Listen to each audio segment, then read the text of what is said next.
Hello friends, welcome back. In today's lecture, we are going to discuss about our chapter number 3, displacement measurement, and the topic is RVDT and Hall effect transducer.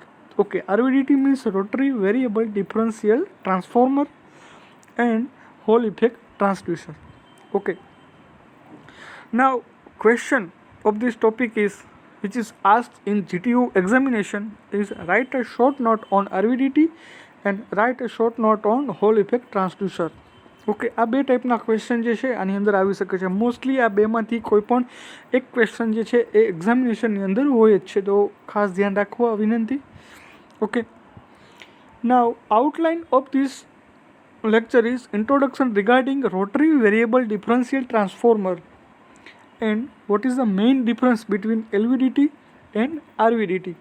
Okay, next is also we can see that working principle of RVDT, construction of Hall effect transducer and its working principle, and last we show that application of these two instruments. Okay, now you can see that in figures that there is a one shaft which is rotate on angular direction.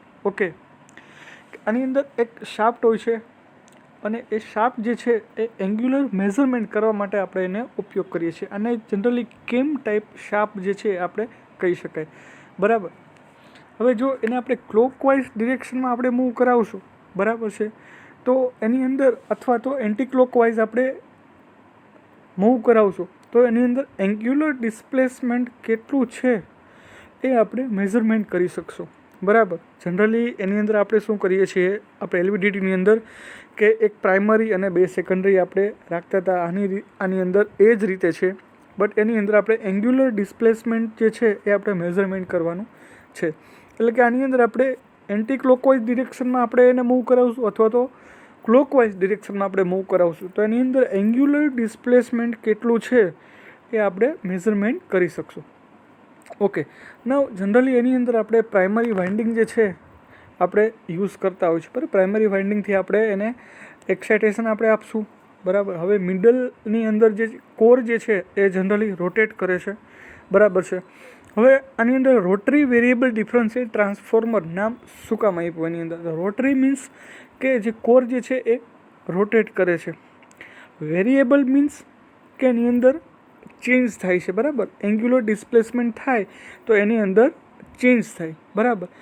એના પછી differential means potential difference જે છે આની અંદર create થાય છે, બરાબર. જ્યારે પોટેન્શિયલ ડિફરન્સ ક્રિએટ થશે, બરાબર, એટલે કે એની અંદર EMF ઇન્ડ્યુસ થશે. દાખલા તરીકે આપણે ટ્રાન્સફોર્મરની અંદર જે રીતે આપણે કરતા હતા એ રીતે, બરાબર. તો એની અંદર એક પ્રાઇમરી વાઇન્ડિંગ અને એની અંદર જે સેકન્ડરી જે છે એની અંદર EMF ઇન્ડ્યુસ થાય છે, બરાબર. હવે આ EMF કેટલું ઇન્ડ્યુસ થયું છે એ આપણે મેઝરમેન્ટ કરવાનું છે, બરાબર. આની અંદર કે રોટરી વેરિયેબલ ડિફરન્શિયલ ટ્રાન્સફોર્મરની અંદર, બરાબર. એટલા માટે એને આપણે રોટરી વેરિયેબલ ડિફરન્શિયલ ટ્રાન્સફોર્મર જે છે આપણે નામ આપેલું છે. અગેન ફરીવાર rotary means rotation, variable means change, differential means potential difference create થાય છે કે જ્યારે EMF ઇન્ડ્યુસ થશે ત્યારે આપણે પ્રાઇમરીની અંદર આપણે એક્સાઇટેશન આપશું, એટલે કે સેકન્ડરીની અંદર EMF જે છે ઇન્ડ્યુસ થશે લાઈક ટ્રાન્સફોર્મર, બરાબર ને. એ આપણે કેટલું EMF ઇન્ડ્યુસ થયું છે એ આપણે મેઝરમેન્ટ કરી લેશું, બરાબર. એટલા માટે એને રોટરી વેરિયેબલ ડિફરન્શિયલ ટ્રાન્સફોર્મર જે છે નામ આપેલું છે, બરાબર. એટલે કે એને એન્ટી ક્લોકવાઇઝ કે ક્લોકવાઇઝ તમે મૂવ કરાવશો એટલે કે 360 ડિગ્રી જે છે એ RVDT મૂવ કરશે. Anti clockwise or you can say that clockwise direction એ કેટલું મૂવમેન્ટ થયું છે એંગ્યુલર ડિસ્પ્લેસમેન્ટ એ આપણે મેઝરમેન્ટ કરશું, બરાબર, RVDTથી. હવે એની અંદર જે છે એની અંદર E1 અને E2 આપણે કોરનું સપોઝ સેકન્ડરી જે વાઇન્ડિંગ છે એની અંદર આપણે E1 અને E2 જે છે આપણે નામ આપી દઈએ, બરાબર. હવે કોર જે છે એનો વધારે પોર્શન જે છે જે સાઈડ હશે એ સાઈડ આપણે જે LVDTની અંદર જોતા હતા એ સાઈડ વધારે EMF પ્રોડ્યુસ થશે, બરાબર. એટલે કે ભાઈ એનો EMF જે પ્રોડ્યુસ થાય છે એ generally out of 180 degree phase હોય છે, બરાબર. હવે એની અંદર જે આપણે પ્રાઇમરી વાઇન્ડિંગ જે છે, બરાબર, તો એની અંદર આપણે જ્યારે કરંટ સપ્લાય કરશું, બરાબર, તો એની અંદર મેગ્નેટિક ફ્લક્સ જનરેટ થશે અને આ મેગ્નેટિક ફ્લક્સ જે છે એ કોરની મદદથી S1 અને S2 અથવા તો આપણે કહીએ E1 અને E2 સાથે કનેક્શનની અંદર આવશે, બરાબર. હવે જ્યારે E1 અને E2 જ્યારે કોર આપણે એન્ટી ક્લોકવાઇઝ આપણે મૂવ કરાવશું, બરાબર, ત્યારે તમને ખ્યાલ છે કે E1 સાથે વધારે EMF જે છે વધારે જનરેટ થશે, બરાબર. જ્યારે એન્ટી ક્લોકવાઇઝ આપણે મૂવ કરાવશું ત્યારે E2 સાથે વધારે જનરેટ થશે.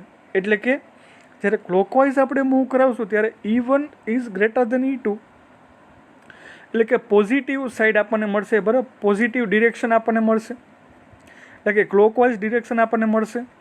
જ્યારે આપણે એન્ટી ક્લોકવાઇઝ આપણે મૂવ કરાવશું ત્યારે એનો આઉટપુટ જે છે એ આપણને કંઈક નેગેટિવની અંદર મળશે, એટલે કે એની ડિરેક્શન જે છે એ નેગેટિવ સાઈડ હશે. ઓકે, હવે આની અંદર જે છે, બરાબર, ધેર ઇઝ અ 3 પોસિબિલિટી. હવે આની અંદર ટોટલ 3 કન્ડિશન જે છે એ અકર્સ થાય છે, જે આપણે આની અંદર જોઈએ. તો કઈ 3 કન્ડિશન? તો કે એક તો when the core is in null position, બરાબર. Next is when the core rotates in clockwise direction, when the core rotates in anti clockwise direction, બરાબર. એટલે કે ટોટલ 3 પોસિબિલિટી થાય છે એની અંદર. હવે 3 પોસિબિલિટી થશે, બરાબર છે.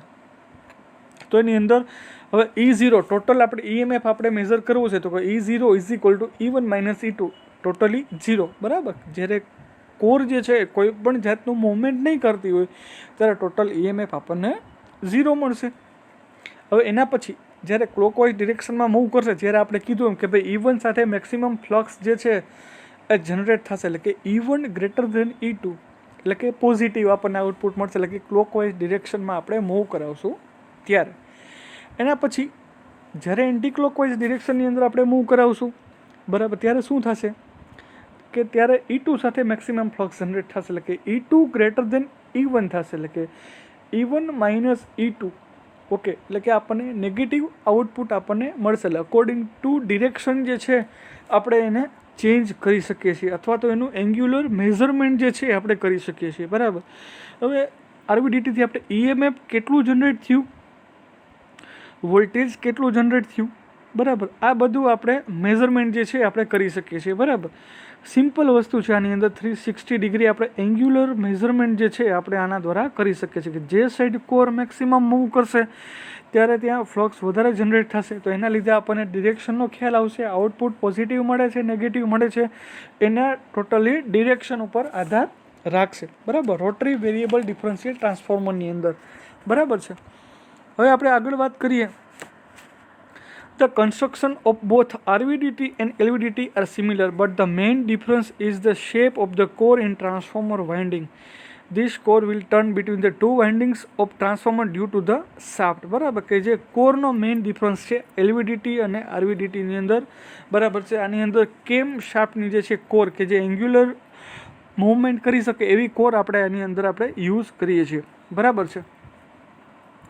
હવે આપણે આગળ વાત કરીએ કે એની અંદર મેં તમને કીધું એ પ્રમાણે કે in the second condition when the shaft rotate in the direction of clockwise more section of the core will enter across the primary winding, so there the induced EMF across the primary winding is higher than the secondary winding. Okay, hence the differential output potential is positive and the condition will be even greater than E2. જે આપણે આગળ આપણે વાત કરી પ્રમાણે એ રીતની condition જે છે total 3 condition, null condition, clockwise અને એન્ટી ક્લોકવાઇઝ. ઓકે, નાવ આપણે સેકન્ડ ક્વેશ્ચન તરફ આપણે આગળ વધીએ કે હોલ ઇફેક્ટ ટ્રાન્સડ્યુસર. આપણે એક મોસ્ટ આઈએમપી ક્વેશ્ચન જે છે એ કહી શકાય, બરાબર. The Hall effect element is a type of transducer used for measuring the magnetic field by converting it into an EMF, બરાબર. કે મેગ્નેટિક ફિલ્ડ જે છે એને આપણે EMFની અંદર કન્વર્ટ કરીને આપણે મેઝરમેન્ટ કરી શકીએ છીએ, બરાબર. તો direct measurement of the magnetic fields not possible, બરાબર. કે મેગ્નેટિક ફિલ્ડ આપણે મેઝરમેન્ટ કરવું હોય તો ડાયરેક્ટ પોસિબલ નથી, but with the help of Hall effect transducer આપણે એને મેઝરમેન્ટ કરી શકીએ. શેમાં? તો કે એને EMFની અંદર કન્વર્ટ કરીને. Okay, Now, thus the Hall effect transducer is used. The transducer converts magnetic field into an electric quantity which is easily measured by the analog and digital meters. Okay, જે આપણે મેગ્નેટિક ફિલ્ડ જે છે એને આપણે analogue અથવા ડિજિટલની અંદર આપણે convert કરીને બરાબર છે ઇઝીલી આપણે મેઝરમેન્ટ કરી શકીએ છીએ. એટલા માટે આ હોલ ઇફેક્ટ ટ્રાન્સડ્યુસર જે છે એ જનરલી આપણે યુઝ કરતા હોય છે. બરાબર, હવે એનો આપણે વર્કિંગ પ્રિન્સિપલ સમજી લઈએ. The principle of Hall effect transducer is that if the current carrying strip, બરાબર કે જનરલી આપણી પાસે એક વાયરની સ્ટ્રીપ આપેલી છે, એની 4 કોર છે, 1, 2, 3 અને 4 એવું નામ આપેલું છે. The principle of Hall effect transducer is that if the current carrying strip of the conductor is placed in a transverse magnetic field, then the EMF develops on the edge of the conductor. Okay, હવે આપણને અહીંયા એક question થયો કે transverse magnetic field એટલે કયું magnetic field? બરાબર, transverse magnetic field. હવે આપણે ઇલેક્ટ્રોમેગ્નેટિક ફિલ્ડની આપણે જ્યારે વાત કરતા હોઈએ એટલે કે ઇલેક્ટ્રોમેગ્નેટિક વેવ્સ આ ટ્રાન્સવર્સ વેવ. શું કામ ટ્રાન્સવર્સ વેવ આપણે એને કહીએ છીએ? કારણ કે એનું વાઇબ્રેશન અને ઓસિલેશન જે છે, બરાબર કે તે vibration or oscillation are change in electrical and magnetic fields at right angles to the direction of the wave travels. કે જે બાજુ વેવ ટ્રાવેલ્સ કરશે ને, બરાબર, ત્યારે એનું વાઇબ્રેશન અથવા તો એનું ઓસિલેશન જે છે, બરાબર છે, તો એના વેવના ડિરેક્શન પ્રમાણે હોય છે. એટલા માટે એને આપણે ટ્રાન્સવર્સ મેગ્નેટિક ફિલ્ડ આપણે કહીએ છીએ. બરાબર, the magnetic of the development voltage depends on the density of flux and this property of a conductor is called as a Hall effect. બરાબર, કે એની અંદર કેટલો વોલ્ટેજ ડેવલપ થશે એ જનરલી ફ્લક્સ કેટલું છે, બટ ડેન્સિટી ઓફ ફ્લક્સ કેટલી છે, property of conductor કેટલું છે, એ એના ઉપર ઇફેક્ટ થશે ને આને આપણે હોલ ઇફેક્ટ તરીકે આપણે ઓળખીએ છીએ. બરાબર, the Hall effect element is mainly use for a magnetic measurement and for sensing the current. બરાબર, હોલ ઇફેક્ટ એલિમેન્ટ જે છે એ જનરલી આપણે મેગ્નેટિક મેઝરમેન્ટ અથવા તો કરંટના સેન્સિંગ માટે આપણે ઉપયોગ કરતા હોય છે. બરાબર, હવે જનરલી જુઓ આપણે વર્કિંગ પ્રિન્સિપલ ઉપર આપણે વાત કરીએ કે સિમ્પલ એક ફિગર અહીંયા આપેલી છે. The consider the Hall effect element shown in the figure below. The current supply through the lead 1 and 2. Lead 1 અને લીડ 2 જે છે થ્રુ આપણે કરંટ આપણે સપ્લાય કરશું and the output is obtained from the strip 3 and 4. Output આપણને lead number 3 and 4માંથી આપણને એનો ટોટલ EMF કેટલું જનરેટ થયું છે એ આપણને મળશે. શું કામ આવી રીતે થયું છે? કારણ કે એની અંદર આપણે ટ્રાન્સવર્સ મેગ્નેટિક ફિલ્ડ જે છે એ મેઝરમેન્ટ કરવું છે, આપણે એને EMFની અંદર આપણે કન્વર્ટ કરીએ છીએ.